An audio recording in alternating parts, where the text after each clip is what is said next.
యాదాద్రి భువనగిరి జిల్లా దిలావర్పూర్కు చెందిన సీసా యాదగిరి మంత్రాలు చేస్తున్నాడని ఆరోపిస్తూ అతనిపై కర్రలతో దాడి చేసి హత్య చేసిన ఘటన 2018 ఆగస్టు 13న జరిగింది. సీసా యాదగిరి కొడుకు ఫిర్యాదు మేరకు పోలీసులు కేసు నమోదు చేసి సాక్ష్యాధారాలను కోర్టు ముందుంచారు. కాగా దిలావర్పూర్లో జరిగిన హత్య కేసులో 6 ఏళ్ల తర్వాత 14 మందికి జీవిత ఖైదు విధిస్తూ భువనగిరి జిల్లా కోర్టు తీర్పునిచ్చింది. జీవిత ఖైదు పడిన వారిలో 2 మహిళలతో పాటు మరో 12 మందికి యావజ్జీవ కారాగార శిక్ష విధించింది.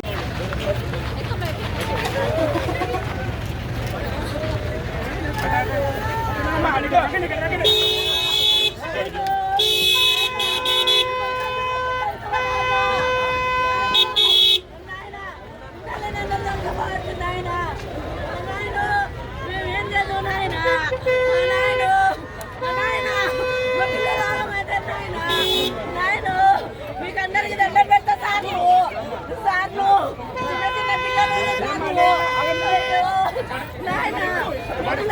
చేయకుండా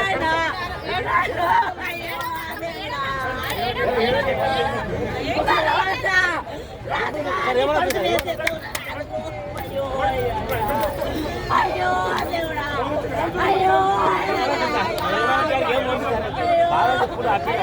మాకేంటన్నా సారు రంగెక్కిచ్చారు సారు మాకేంటన్నది సారు అయ్యో అయ్యో అన్నా నాయన దయచేసి పోలీసులు అన్నారు అయ్యో అయ్యా